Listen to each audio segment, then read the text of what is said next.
परम पूज्य गुरुदेव परम माननीय माता जी को नमन करता हूँ। मानव मात्र को प्रणाम करता हूँ। और दोस्तों, आदि शक्ति माँ गायत्री गुरु जी ने बड़े सुंदर सरल ढंग से वैज्ञानिक व्याख्या के साथ गुरु जी ने बताया। गे प्लस थ्री, गे बोलते हैं प्राण को, त्रि बोलते हैं धारण करने को। तो जो प्राणों का धारण कर लेता है वो ऑलरेडी गायत्री में हो जाता है। तो दोस्तों, इस प्रकार से धरती पर 84 लाख प्रकार के जीव जंतु वृक्ष वनस्पति जितने भी प्राणी समुदाय है, इन प्राणी समुदायों में दोस्तों जो प्राण से संचालित उनका जीवन है। और जिस जीव का कोई जीवन आप लोगों को दिखाई दे रहा है, तो उस जीव का जीवन केवल आदि शक्ति माँ गायत्री का वो प्राण है, वो बिजली के रूप में है, वो आँखों से दिखाई नहीं देता है। और प्रत्येक जीव के अंदर जो प्राण जाता है वो एक ही है, प्राणों में कोई भिन्नता नहीं है। तो गायत्री माता में कोई उसका भेद नहीं है। सभी के लिए गायत्री माता का प्राण एक समान है और वही प्राण संपूर्ण प्राणियों में जीवन रूप से विद्यमान है।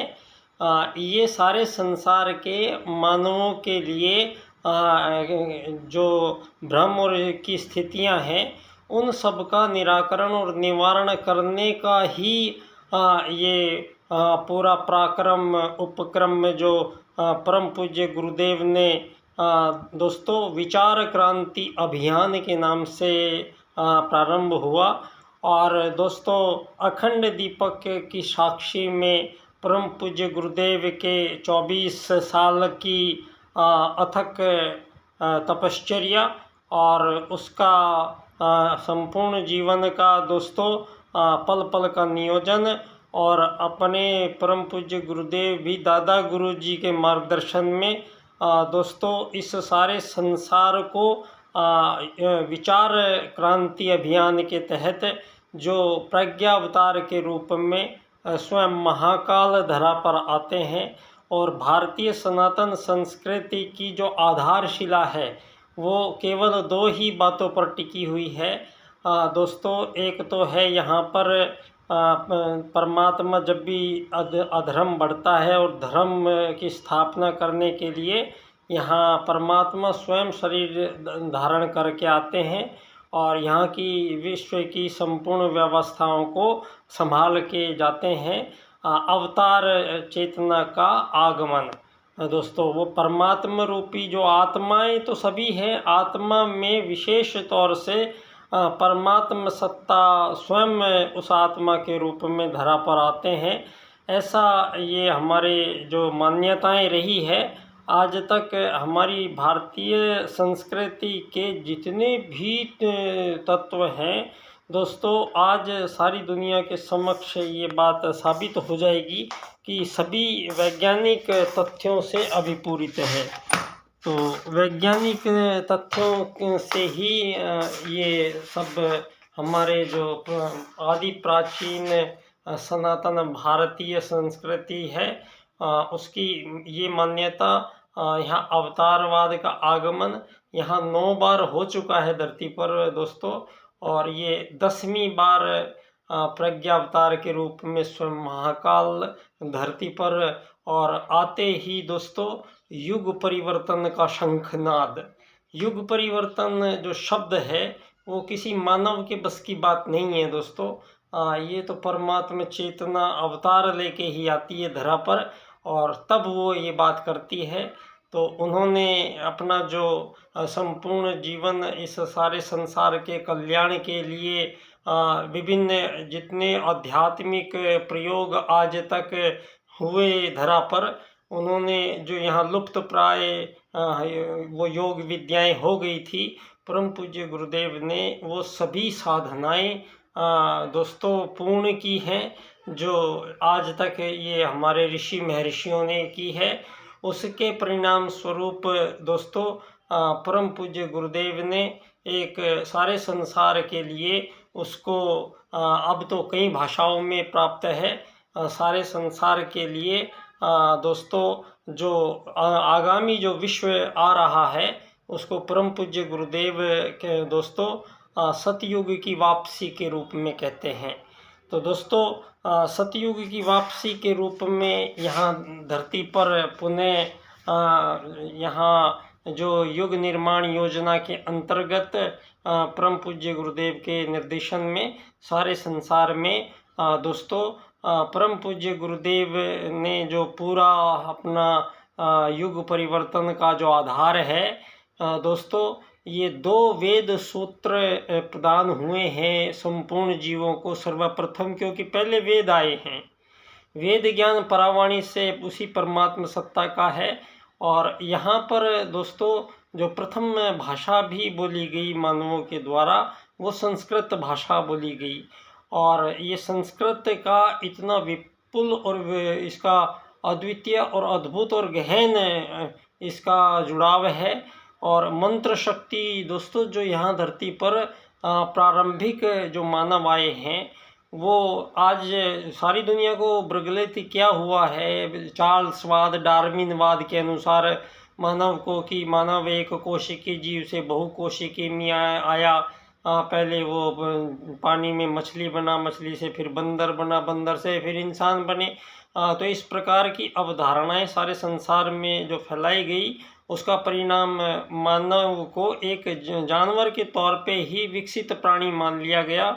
और दोस्तों ये मानवों में विभेद करना प्रारंभ हुआ धरती पर, और मानव के बीच में जो सूत्र जो तार यहाँ धरती पर हुए थे वो सब तार टूटे हैं।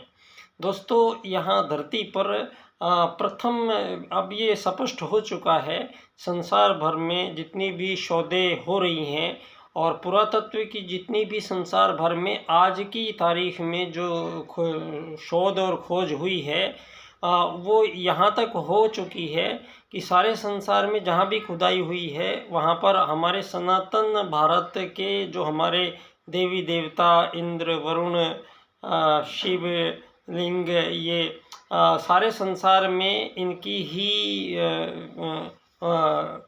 मूर्तियाँ पाई जा रही हैं और इनके हर जगह लक्षण पाए जा रहे हैं।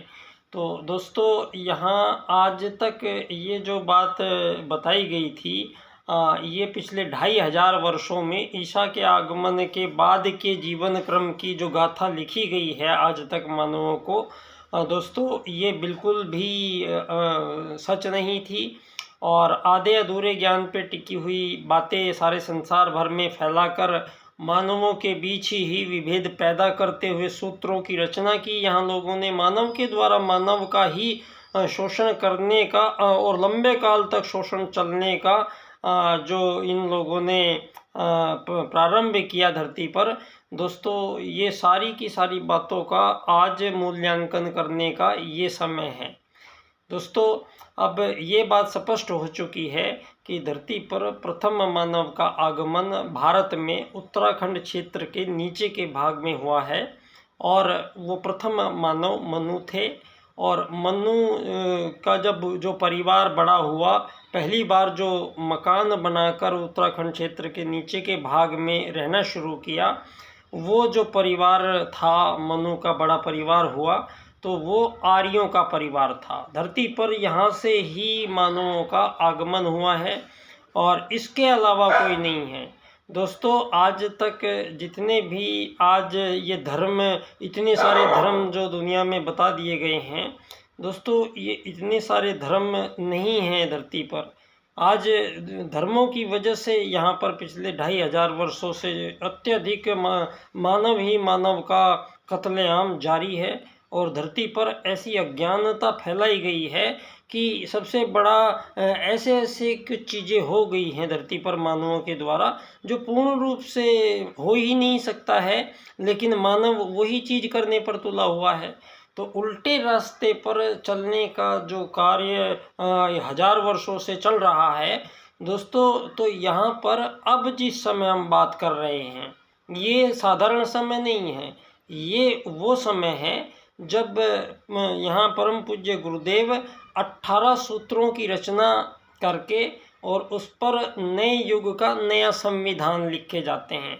और दोस्तों, संविधान जो विषय है वो धर्म का विषय नहीं है, राजनीति का विषय है। और राजनीति में परम पूज्य गुरुदेव जाते नहीं हैं।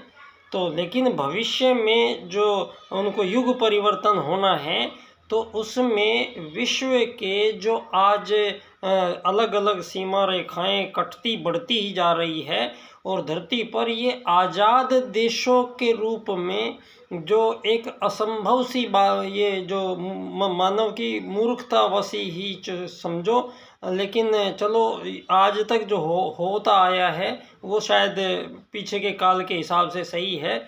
लेकिन आज हम जिस काल में जी रहे हैं डिजिटल वर्ल्ड में, तो आज सारी दुनिया के 8 अरब लोग हैं। सारी दुनिया के 8 अरब लोग एक जगह प्लेटफॉर्म पे आ चुके हैं। तो आज कोई ऐसी जगह नहीं है जहाँ मानव को पता नहीं है। मानव इतने सारे जितने मानव हैं उनको सारों को सैटेलाइट से देखा जाता है रोज़ाना, और सारी धरती पर कितने मानव हैं ये गिना जा चुका है। सारे संसार भर में किन किन देशों में कितने स्त्री हैं, कितने पुरुष हैं, कितने बच्चे हैं, इन सब की गिनती है दोस्तों।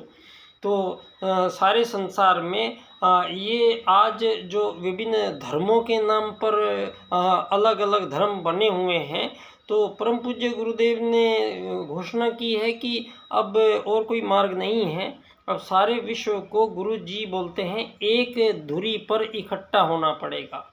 सारे विश्व को एक धुरी पर इकट्ठा होना पड़ेगा। और सारे विश्व को दोस्तों ये जो धर्म की आज लड़ाइयाँ चल रही हैं, अब ये चूँकि धरती पर धर्म एक ही है दोस्तों, क्योंकि मानव एक ही प्रजाति है, मानव अलग अलग प्रजाति नहीं है।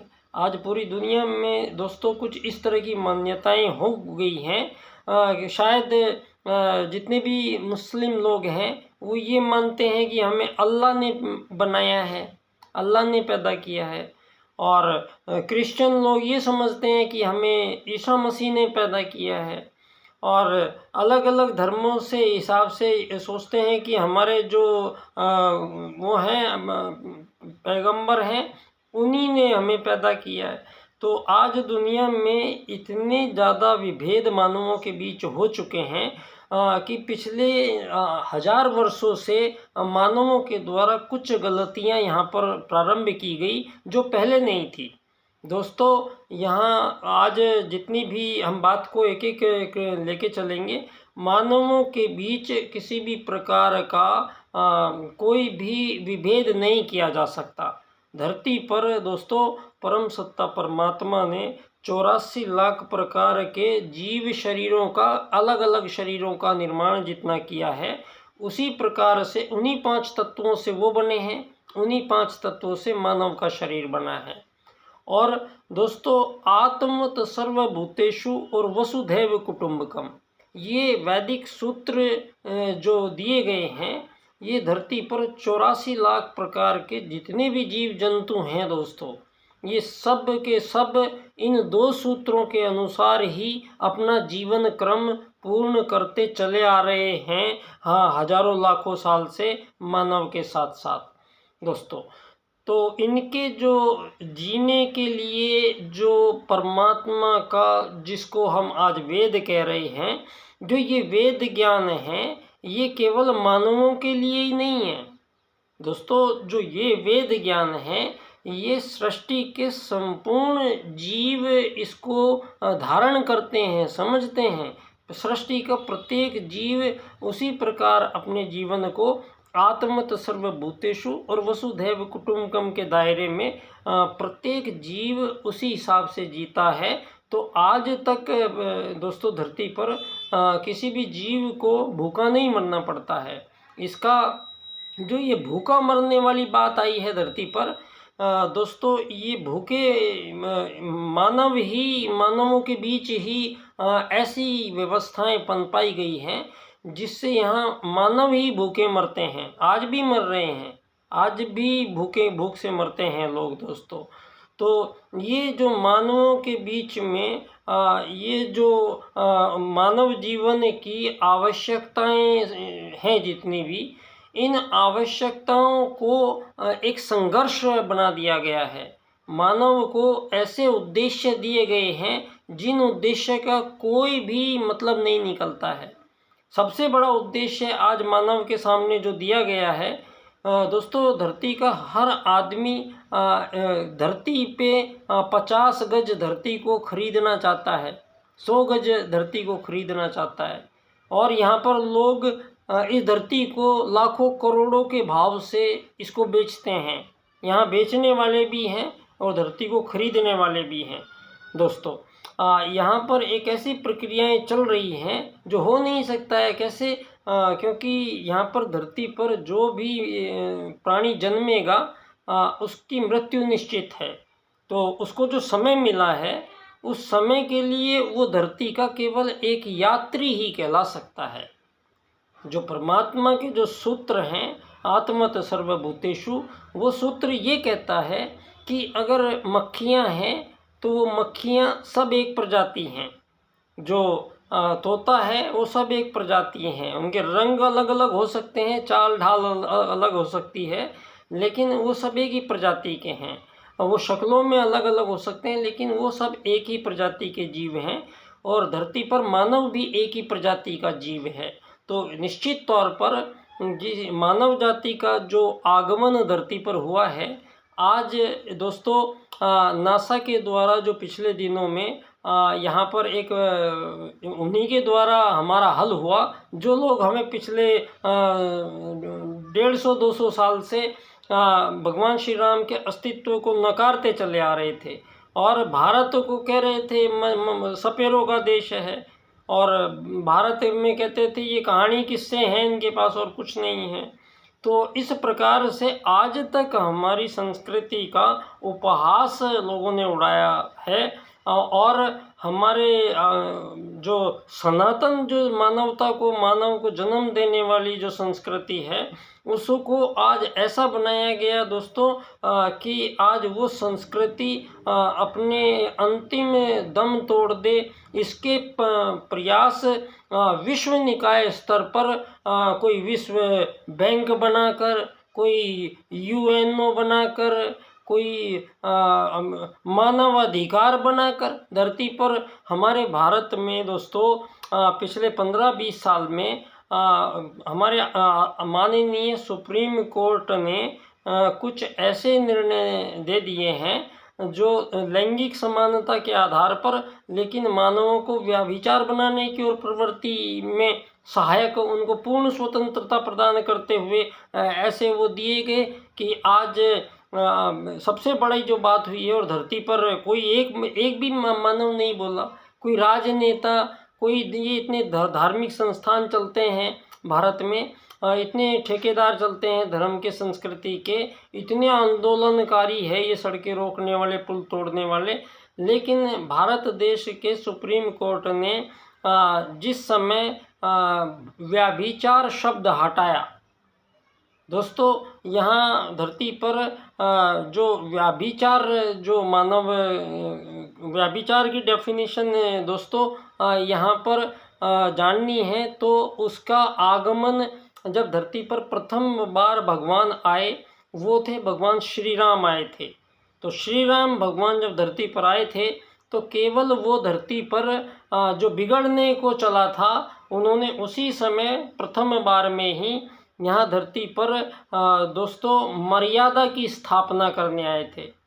और प्रथम भगवान को आना पड़ा जब तो उससे पहले तो दोस्तों सतयुगी काल के बाद ही ये समस्याएं हुई हैं, और सतयुग में मानव से किसी भी प्रकार का कोई भी द्वंद्व, बैर भाव या एक दूसरे से कोई तुलना, कंपटीशन नहीं है किसी भी मानव का मानव से, क्योंकि प्रत्येक मानव परमात्मा से जुड़ा हुआ है। यहाँ जितनी भी जो आत्मत सर्वभूतेषु के सूत्र के अनुसार जितने भी मानव हैं, उन सब में दोस्तों एक ही आत्मा है।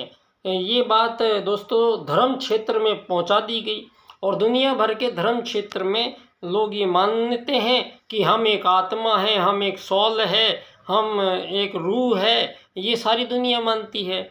लेकिन जब धर्म क्षेत्र से बाहर निकलते हैं, समाज क्षेत्र में जाते हैं, तो वहाँ पर फिर मानव एक शरीर में कन्वर्ट हो जाता है और वहाँ पर मानव को केवल एक शरीर मानकर ट्रीटमेंट किया गया है।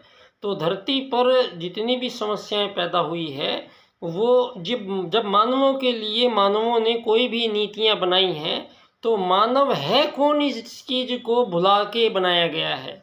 मानव की जो मूल डेफिनेशन है उसमें तोड़ा मरोड़ा गया है और मानवों के बीच आज दोस्तों इतने विभेद हैं कि धरती पर ऐसा लगता है कि ये धरती पर मानव ये एक देश दूसरे देश का दुश्मन। ये जो कृत्रिम सीमा रेखाएं धरती पर, कोई भी सीमा रेखा खींचने का किसी भी जीव को कोई अधिकार नहीं है। तभी तो उसका नाम वसुधैव कुटुंबकम है।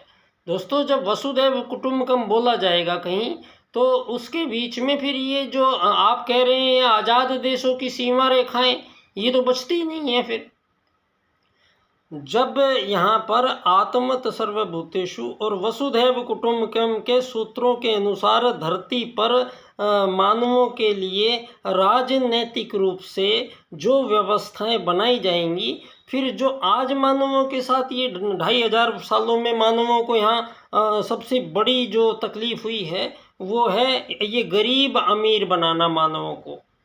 ये जो गरीब अमीर बनाने की जो पद्धति है दोस्तों, इसको पहली बार धरती पर कोई राजनेता आकर और सारे विश्व के सामने इस पूंजीवाद जिसको कहा गया, इस पूंजीवाद के पैरेलल और कौन सा तरीका है धरती पर कि जो ये धन आधारित जीवन पद्धति का निर्माण, पंडित दीनदयाल उपाध्याय जी कहते हैं भारतीय सनातन धर्म और संस्कृति में, हमारे वेद में कहीं भी मानव का कोई मानवों से कोई वस्तु विनिमय अगर करते हैं या मानवों के बीच कोई सेवा सहायता ली जाती है, तो बदले में कोई लेने देने का विधान नहीं है धरती पर। यहाँ अगर लेने देने का विधान होता तो यहाँ समस्या पैदा हो जाती। धरती पर जितने भी जीव हैं वो सारे एक झुंड में रहते हैं। चिड़िया है, तोते हैं, चींटी है, कबूतर है, हाथी है, शेर है, सब झुंड में रहते हैं। तो झुंड में रहने की जो प्रवृत्ति है जीवों की, वो परमात्म सत्ता को वसुधैव कुटुंबकम के रूप में उनको ये अधिकार देती है कि वो जीव चाहे धरती पर कहीं भी जा सकते हैं।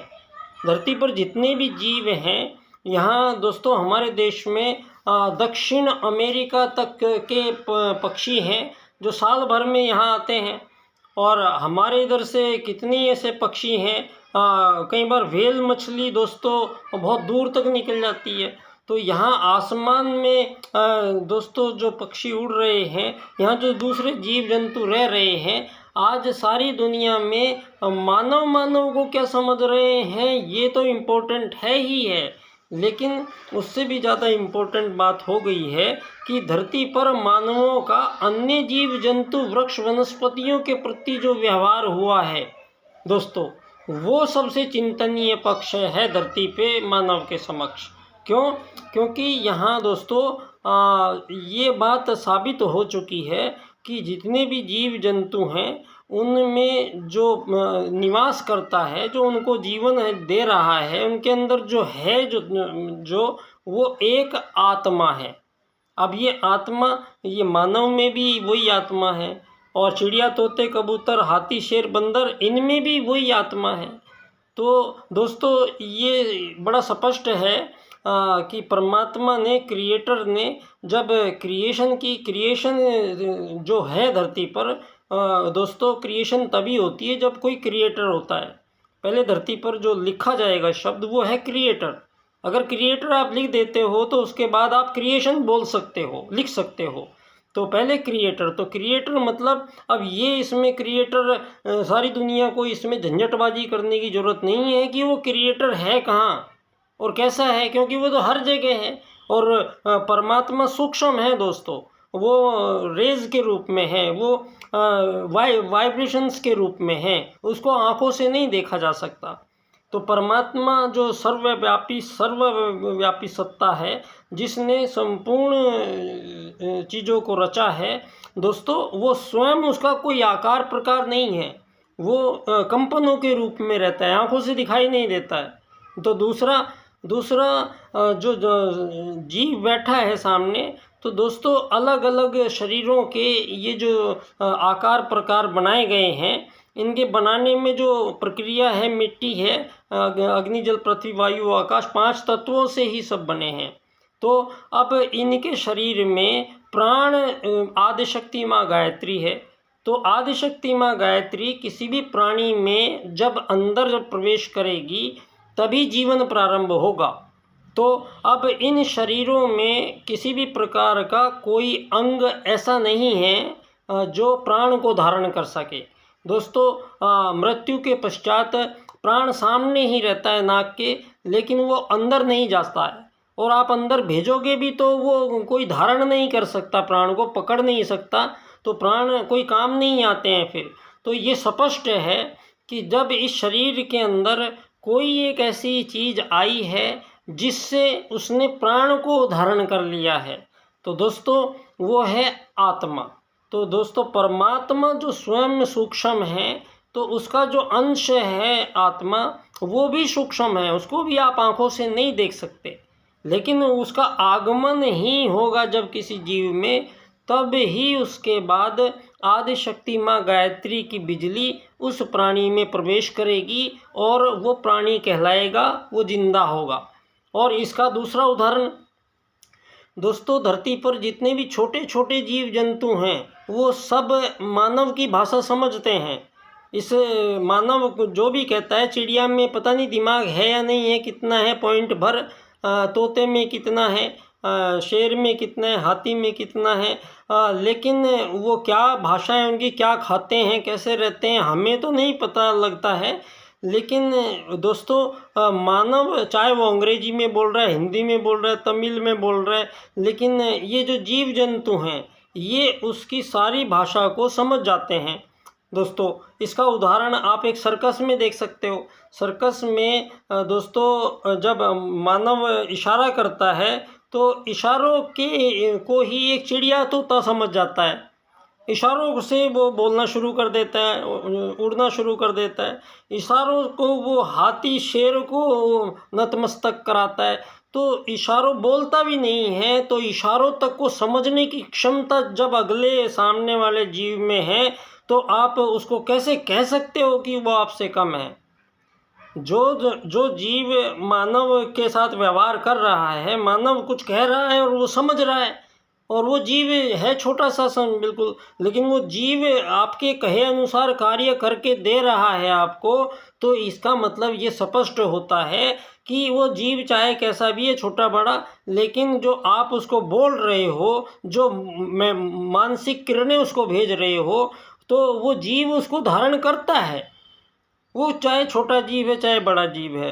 तो जब जीव आपका वो संदेश धारण कर रहे हैं और आपके कहे अनुसार कार्य कर रहे हैं, तो यहाँ पर ये बात स्पष्ट हो जाती है कि वो जो आपके कार्य कर रहा है और जो बात समझ रहा है, वो सब करने वाला और समझने वाला प्रत्येक प्रकार के जीव शरीर में परमात्म सत्ता का वो अंश एक आत्मा विराजमान है। अब ये आत्मा एक चिप की भांति है, लेकिन वो दिखाई नहीं देती है। जब वो चिप किसी शरीर में प्रवेश करती है तो उधर से जो बिजली है प्राण, वो बिजली शरीर खींच लेता है, और जैसे ही बिजली प्रारंभ हुई शरीर में तो गति का सिलसिला चल पड़ता है। और प्रत्येक शरीर को दीनदयाल उपाध्याय जी ने कहा है, परमात्मा ने प्रत्येक जीव को 2 अधिकार देकर धरती पर भेजा है। एक, प्रत्येक जीव को भोजन प्राप्ति का अधिकार, जिसके लिए संघर्ष नहीं करना पड़ेगा। प्रत्येक जीव को भोजन को धन आधारित जीवन पद्धति से नहीं जोड़ा जा सकता कि आपके पास पैसे होंगे तो खाना मिलेगा, नहीं तो नहीं मिलेगा। ये तो मूर्खता है धरती पर, क्योंकि संपूर्ण जीवों के लिए परमात्म सत्ता ने ये वरदान दिया है धरती माता को। यहाँ जितने भी जीव हैं वो लाखों करोड़ों साल से रहते हैं, लेकिन कोई भी जीव भूखा नहीं मरता है। किसी विशेष परिस्थिति को छोड़ दीजिए, नहीं तो किसी भी जीव को भूखा नहीं सोना पड़ता, और कोई भी जीव अगले दिन के लिए भोजन को बचा के नहीं रखता है। तो ये उस छोटे से जीव के परमात्मा के संबंध देखिए आप, और उस जीव का परमात्मा के प्रति विश्वास देखिए आप, कि जो बात हम कह रहे हैं उनके बीच में कहीं सुनी भी नहीं गई है, और फिर भी परमात्मा के प्रत्येक सिद्धांत को वो जीव आत्मत सर्वभूतेषु के अनुसार एक ही जीव अपनी प्रजाति में अधिकारों की लड़ाई नहीं लड़ सकता है। एक ही जीव प्रजाति में जीव यहाँ आज़ाद और गुलाम नहीं बन सकता है। यहाँ जीव कोई अमीर गरीब नहीं बन सकता है, कोई मालिक नौकर नहीं बन सकता है। यहाँ ये बनने बनाने धरती पर मानव का आगमन नहीं हुआ है। मानव का आगमन यहाँ रोटी कपड़े मकान जो आज दुनिया का लक्ष्य बना दिया गया है, ये हमारे मानव जाति जब धरती पर आई है तो ये गफलतें जितनी भी फैलाई गई थी धरती पर, इनका सबका निराकरण करने का समय आ गया है। और ये पूरी दुनिया में स्पष्ट हो चुकी है बात कि धरती पर प्रथम मानव मनु वो भारत क्षेत्र में उत्तराखंड में जन्मे, और पहला परिवार आर्य परिवार मानवों का। आर्य परिवार इसलिए कि वो श्रेष्ठ कर्म करते थे। वो लोग धरती पर जो यहाँ प्रथम बार आए थे वो इतने बड़े ऋषि और वैज्ञानिक थे दोस्तों, कि उन्होंने यज्ञ विज्ञान का आविष्कार करने के कारण ही उनको आर्य कहा गया। यज्ञ विज्ञान एक ऐसा श्रेष्ठ विज्ञान उन लोगों ने विकसित कर लिया था उसी समय, जिससे वो संपूर्ण सृष्टि में अपने अनुसार हेर फेर करने की सामर्थ्य मानव के अंदर थी। प्रथम मानव में हजारों साल की आयु लेके धरती पर मानव आया था, और मानव यहाँ पर हजारों साल रहते थे, लेकिन ना यहाँ राजा था, ना प्रजा, ना दंड, ना दांडिक, किसी भी प्रकार की मानव के अंदर त्रुटियाँ नहीं थी। और सारे सृष्टि के जीव आत्मत सर्वभूतेषु और वसुधैव कुटुंबकम के सूत्रों से ही अपना जीवन जी के जाते थे। दोस्तों, सतयुग के बाद में जो काल आया, तब हमारे उन आर्यों ने, जो हमारे आर्य थे, सब आर्य ही थे, बस धरती पर कोई और था ही नहीं। तो आर्य श्रेष्ठ क्रम सब अपने हजारों साल की तपस्याएं वहाँ करते थे, रिसर्च करते थे, और पूरे ब्रह्मांड को समझने की सामर्थ्य उन लोगों के अंदर, ब्लैक होल से ग्रह अनंत ग्रहों की यात्रा करने वो प्रथम मानव करते थे। वो प्रथम मानवों ने दोस्तों धरती पर संपूर्ण ब्रह्मांड के बारे में आर्यभट्ट ने गणित के जो सूत्र दिए हैं, वो आज भी सारी दुनिया में आर्यभट्ट के गणित को ही यूनान में अपनाया गया, रोम में अपनाया गया। सब जितनी भी प्राचीन सभ्यताएं हैं उन सब में आज जो धरती पर गणित का प्रयोग किया जा रहा है, वो दोस्तों जीरो देने वाला भारत, दोस्तों दशमलव प्रणाली को विकसित करने वाला आर्यभट्ट। दोस्तों आर्यभट्ट के गणित के रेखा गणित, बीज गणित, अंक गणित के जो सूत्र हैं, ये सारे संसार की प्रत्येक रिसर्च में काम आए हैं। अगर गणित धरती पर ना होता तो दोस्तों मानव को कुछ भी पता नहीं होता, और आज वहीं के वहीं हम पड़े रहते। तो धरती पर जो भी पहली बात यहाँ पर आर्य ही लोग थे, और अब ये दूसरे लोग कैसे आए, इस चीज़ का मैं निराकरण कर देता हूँ आप लोगों को। दोस्तों काफ़ी समय तक आर्यों में सही चलता रहा। बाद में कुछ लोगों ने राजसिक और तामसिक आहार ग्रहण करना प्रारंभ किया, क्योंकि यहीं से जुड़ा हुआ है सारा सिद्धांत धरती पे, कि जैसा खाएगा कोई अन्न वैसा बनेगा उसका मन, और मन में जो विचार आएंगे वो दोस्तों उस खाने से प्रभावित है। तो विशेष तौर से मानव जाति को जो सबसे पहले सूत्र समझाने की आवश्यकता है वो है भोजन का, कौन सा भोजन मानव का है। आज धरती पर मानव संपूर्ण पशु पक्षियों को खा रहा है, जबकि उन पशु पक्षियों के अंदर वो जैसे वो खुद है वैसे ही उनके अंदर परमात्मा निवास करता है, आत्मा निवास करता है। तो मानव को कोई अधिकार ही नहीं है किसी भी जीव की हत्या करे। दोस्तों प्रत्येक जीव का धरती पर बराबर अधिकार बनता है, और मानव से किसी भी प्रकार से किसी भी जीव को कम नहीं आंका जा सकता है। जो आज धरती पे हो रहा है वो नहीं हो सकता है। तो यहाँ पर दोस्तों जो चीज़ें नहीं हो सकती, मतलब मानव धरती को खरीद बेच नहीं सकता है, उसकी औकात नहीं है यहाँ धरती पे खरीदने बेचने की। यहाँ मानव केवल पंडित दीनदयाल उपाध्याय जी आज संसार में ऐसे समय जब परम पूज्य गुरुदेव की जो युग परिवर्तन प्रक्रिया है वो 2 सूत्रों पर आधारित है दोस्तों। उसमें प्रथम सूत्र है आत्मवत् सर्वभूतेषु।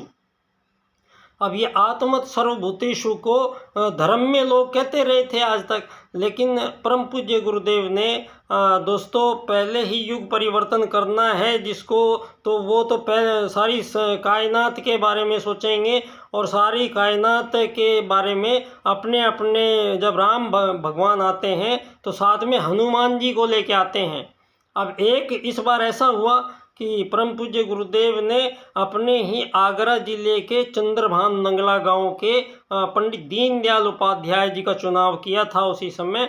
और संपूर्ण जीवन जिस प्रकार परम पूज्य गुरुदेव अपने अनुष्ठानों में अपने जीवन को व्यतीत किया, पंडित दीनदयाल उपाध्याय जी ने अपने संपूर्ण जीवन में मानवीय जितनी भी कष्ट कोई सह सकता है धरती पर, दोस्तों उस दीनदयाल उपाध्याय ने सहे। जिसने 18 वर्ष की आयु जब उनकी हुई तो उससे पहले तो उनके सारे परिवार के सारे लोग मर चुके थे। एक ऐसी दशा में वो दीनदयाल उपाध्याय दोस्तों परम पूज्य गुरुदेव के ही गांव के पास, और दोनों उपाध्याय जी थे तो वैसे भी आपस में एक वो बनता है। और परम पूज्य गुरुदेव से मिलने मथुरा में सीढ़ियों पर जब गुरुजी ऊपर बैठे हैं और दीनदयाल जी नीचे बैठे हैं, एक ही चित्र प्राप्त हो पाया है। मैंने वो प्रक्षिप्त किया है आप लोगों को। वो चित्र उस समय का है जब बम्बई अधिवेशन से पहले की बात है।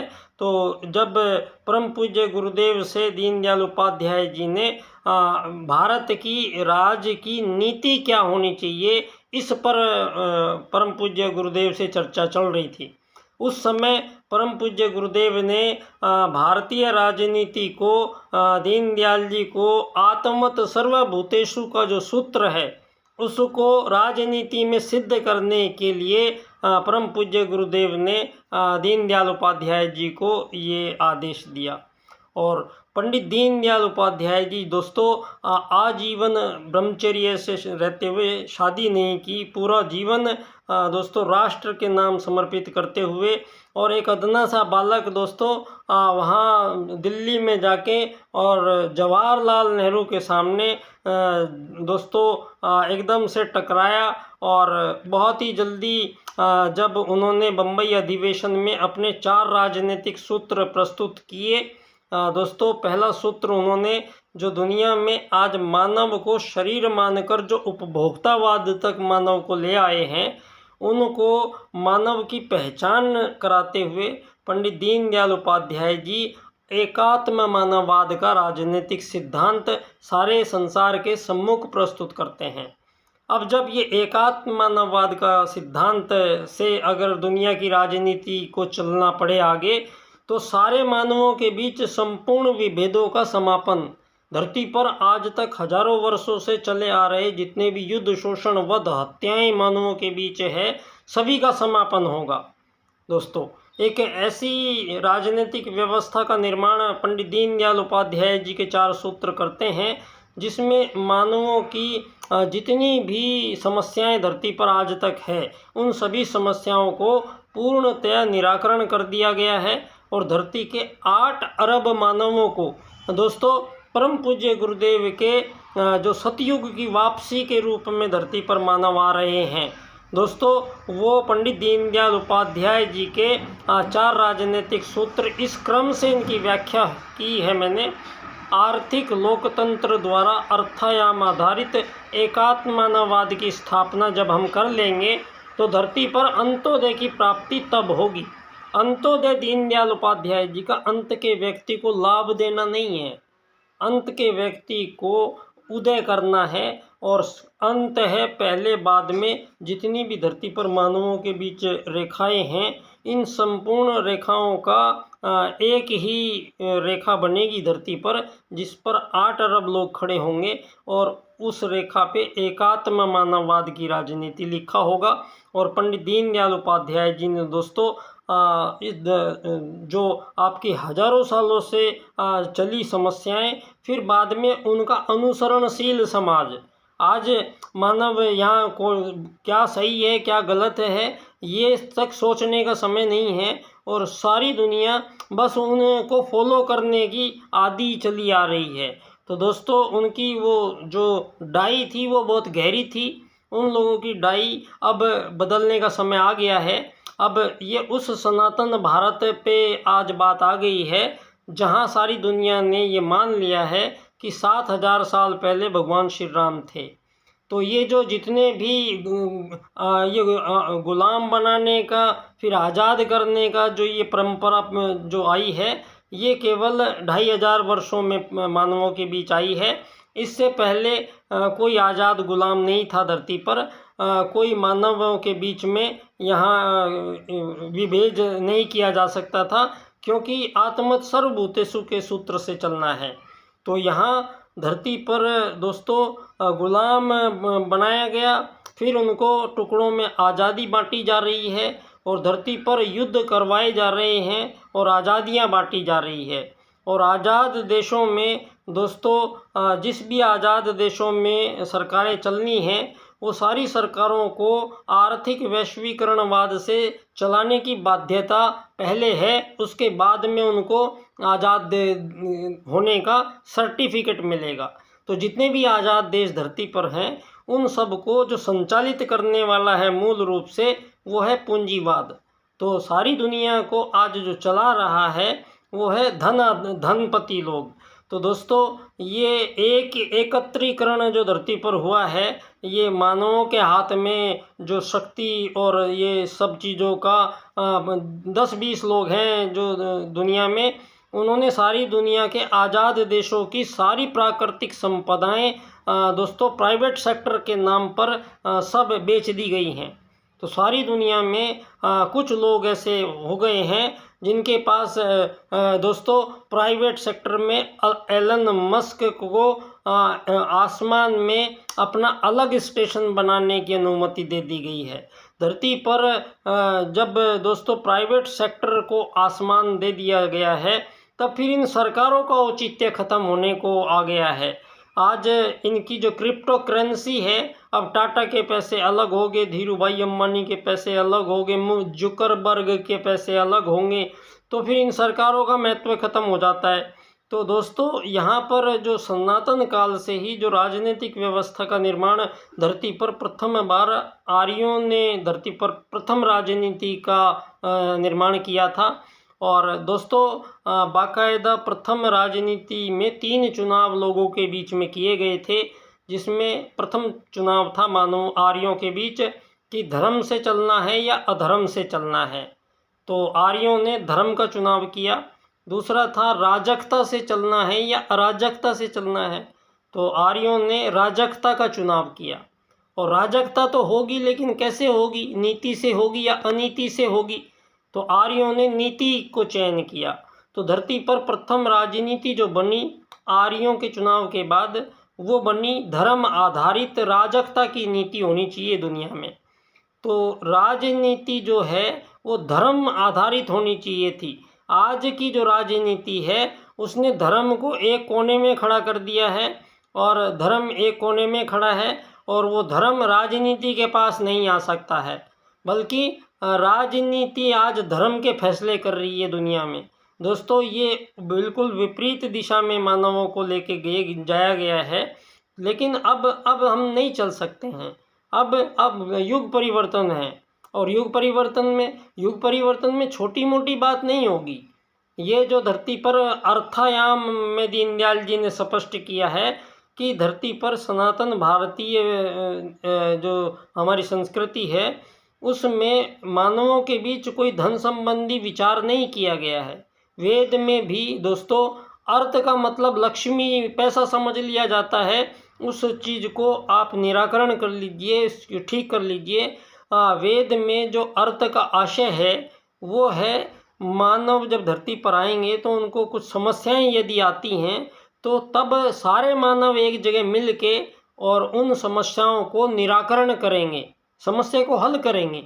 तो इसको अर्थ ग्रहण करना बताया गया है। तो ना कि कोई धन रुपया पैसा देने का कोई विचार पंडित दीनदयाल उपाध्याय जी नकारते हैं। और भारत में सेवा सहायता सहयोग यहाँ मेहमान के रूप में, यहाँ होटलों की व्यवस्था नहीं, में यहाँ मेहमान के रूप में, यहाँ परिवार में धरती को मानव ने जो परिवार नाम की संस्था बना के दी है विश्व को, वो भारत ने दी है। और आज सारी दुनिया में जो परिवार को तोड़ने की जो व्यवस्था हुई है ये पश्चिम से हुई है।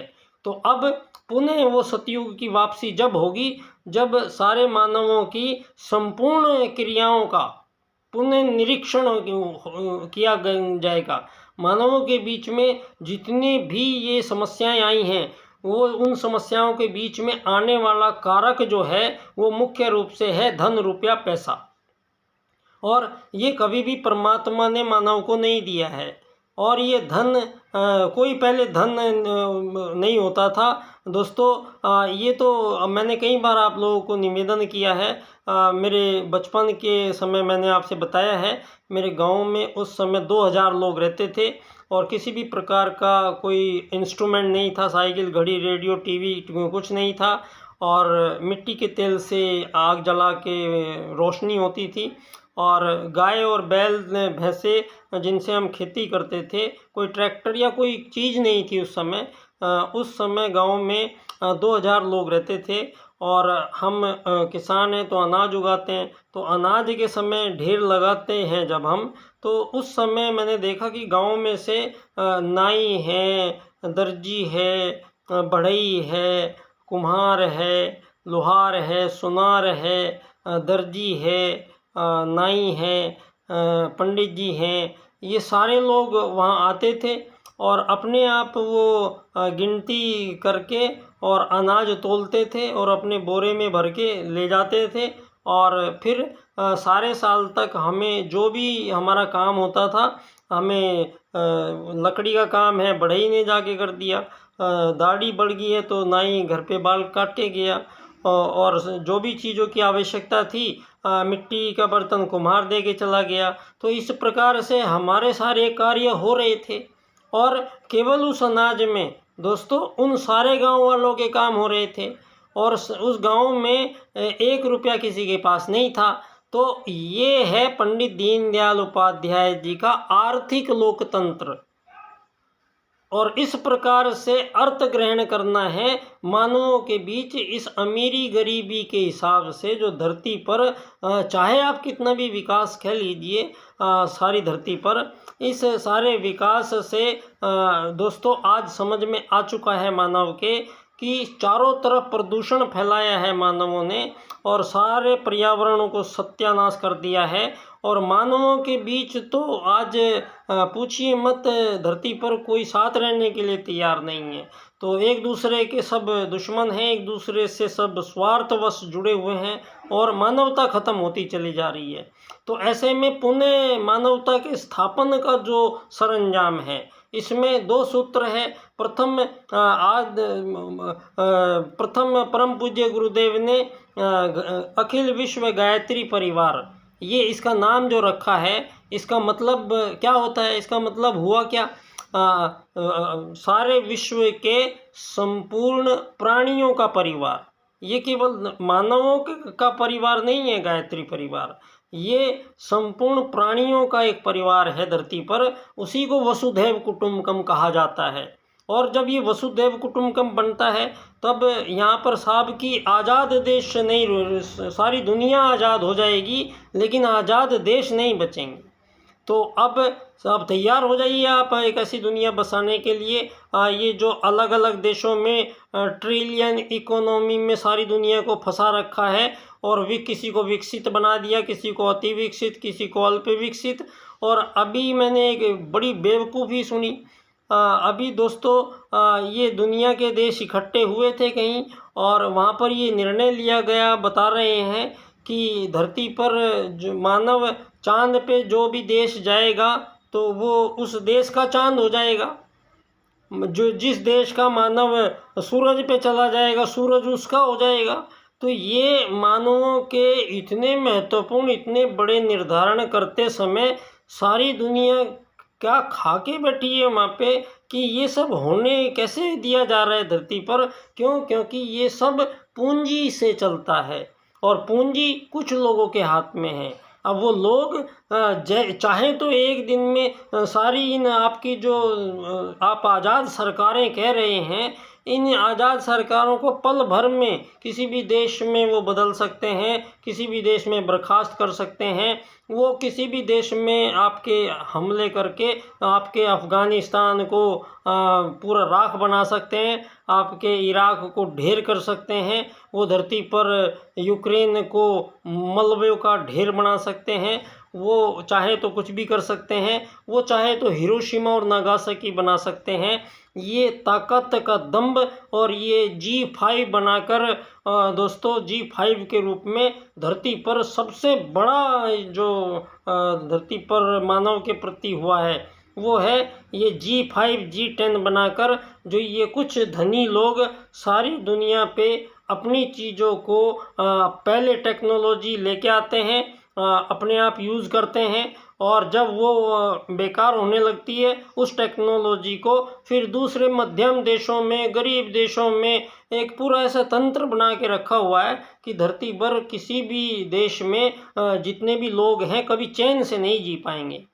तो ऐसी व्यवस्थाएं हुई हैं कि धरती पर रुपए हैं तो आपको रोटी मिलेगी, रुपए हैं तो आपको कपड़े मिलेंगे, रुपए हैं तो आपको पानी मिलेगा, रुपए हैं तो आपको घर मिलेगा। और ये रुपए कहाँ आएंगे, कौन देगा, ये इस बात का कुछ निर्धारण नहीं है। ये कैसे आएंगे इसका कोई पता नहीं है। ये सरकार बनाई थी, सरकार इसीलिए बनाई थी कि सारी दुनिया का संचालन करने की पूरी जिम्मेदारी सरकार की थी। और यहाँ पर प्रारंभ काल में भी दो ही विभाग हो सकते हैं। यहाँ प्रथम विभाग था परमात्मा का और मानवों का। दूसरा विभाजन जब हुआ तो राजा और प्रजा के रूप में हुआ, वो भी परमात्मा के रूप में माना गया। तीसरा विभाजन जब हुआ तो उसमें एक सरकार मानी गई और एक पब्लिक मानी गई, तो बात तो वही थी।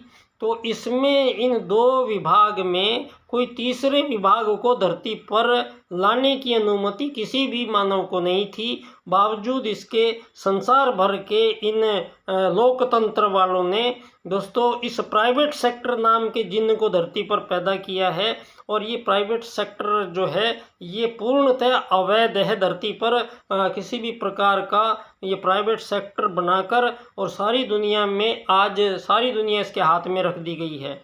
और कुछ लोगों के हाथ में वो सब परमाणु बमों के बटन लेके बैठे हुए हैं। और आज इसी प्रकार से सारे विश्व की जो राजनीति चल रही है उसमें दोस्तों इनके पास और कोई है नहीं। सारी दुनिया के मानव तो समझ लें कम से कम कि अब इनके पास कुछ और बचा नहीं है देने के लिए। मानवों को युद्ध, शोषण, वध, हत्याएं, हिंसक विभीत तरीके से मानव को यही दे सकता है ये आपका पूंजीवादी लोकतंत्र। दोस्तों अब ये युग परिवर्तन में नहीं चलेगा ये। तो जैसा मानव आत्मा है तो आत्मा मानते हुए ये जो आत्मा है आत्मवत् सर्वभूतेषु, अब इसको दीनदयाल उपाध्याय जी राजनीति में प्रस्तुत करते हैं एकात्मा मानववाद के रूप में। और सारे संसार के मानवों को एक आत्मा मानते हुए ट्रीट किया जाएगा। और जो रूल्स बनेंगे उन पर हम अलग से चर्चा करेंगे, किस प्रकार ये इतना बड़ा कार्य होगा इस पे भी मैं अलग से आपसे चर्चा करूँगा। हम जो ये मेरा विषय बनता है ये है एकात्म मानववाद एवं समग्र व संपूर्ण वैश्वीकरणवाद, टोटल एंड कंप्लीट ग्लोबलाइजेशन। दोस्तों पंडित दीनदयाल उपाध्याय जी की जन्मस्थली पर पंडित दीनदयाल उपाध्याय जी के 4 सूत्र जिनकी व्याख्या एक क्रम विशेष से करनी होगी तो ही उसका परिणाम आपको पता लगेगा। और ये क्रम है आर्थिक लोकतंत्र द्वारा अर्थायाम आधारित एकात्म मानववाद की स्थापना। जब हम कर लेंगे उसके पश्चात अंत्योदय की प्राप्ति होगी। तो धरती पर हमारे वैदिक जो सूत्र हैं उनको पुनः आने का अवसर मिला है। और जब वैदिक सूत्र आ रहे हैं फिर सारे निराकरण होने से इस प्रकार संभव हुए हैं। सबसे बड़ा कार्य किया है पंडित दीनदयाल उपाध्याय जी के अर्थायाम के सूत्र ने। वो कहते हैं धन की कमी किसी मानव को धरती पर नहीं होनी चाहिए और ना किसी के पास ज़्यादा होना चाहिए, तब जाके यहाँ मानव को सही दिशा, सही ज्ञान माना जाएगा। तो ऐसी राजनीतिक व्यवस्था कैसे बनेगी कैसे, आज तक कोई बता नहीं पाया है। क्यों? क्योंकि अब ये कहने में तो सरल लगता है, लेकिन अब इसको किया कैसे जाए। लेकिन ये हो चुका है। ये पंडित दीनदयाल उपाध्याय जी ने आत्मा मानते हुए जो मानव के निर्धारण किए गए हैं, तो उससे पहले शरीर का जो ज़रूरतें हैं धरती पर मानवों की, उन ज़रूरतों के लिए संघर्ष करने की ज़रूरत नहीं है। उनके लिए सारे संसार के 8 अरब लोगों को धरती खरीद के मकान बनाने की ज़रूरत नहीं है, अपना पूरा जीवन इसमें लगाने की ज़रूरत नहीं है। अब आज से आगे जो जीवन आएगा, तो दोस्तों उस जीवन में न मानव यहाँ धरती पे धरती खरीदेगा, बेचेगा, यहाँ कोई मालिक नौकर अमीर गरीब नहीं होगा। सभी धरती के एक समान यात्री बन के आए हैं, तो यात्री बन के रहेंगे और यात्री बन के जाएंगे। ये मेरा विषय है। तो बहुत बहुत धन्यवाद। मैं बच्चा डॉक्टर पंडित दीनदयाल उपाध्याय जी की जन्मस्थली धानक्या जयपुर राजस्थान से सबको प्रणाम करता हूँ और परम पूज्य गुरुदेव प्रमोदनीय माता जी को पुनः नमन करता हूँ। बहुत बहुत धन्यवाद। भावी विषय पर हम बने रहेंगे बच्चा डॉक्टर की ओर से। एक ऐसे विश्व की शुभकामनाएं आपको, जिसे परम पूज्य गुरुदेव सतयुग की वापसी कह रहे हैं। और सतयुग की वापसी में एक सूत्र स्वयं गुरुजी लेके बैठे हैं, जिसका नाम भी रख दिया गया है अखिल विश्व गायत्री परिवार का मतलब हुआ है, जो वही समझ लीजिए सारे संसार के संपूर्ण प्राणियों का जो परिवार है वही वसुधैव कुटुंबकम है। और इसमें जो मूल सूत्र है आत्मवत सर्वभूतेषु, वो राजनीति में सिद्ध करते हैं दीनदयाल उपाध्याय जी। तो राजनीतिक रूप से मानव को अब एक आत्मा मानना पड़ेगा। आप किसी भी प्रकार के जितने भी धरती पर मानवों के बीच विभेद आज तक हुए हैं, उन सब का निस्तारण कर दिया जाएगा। धन्यवाद।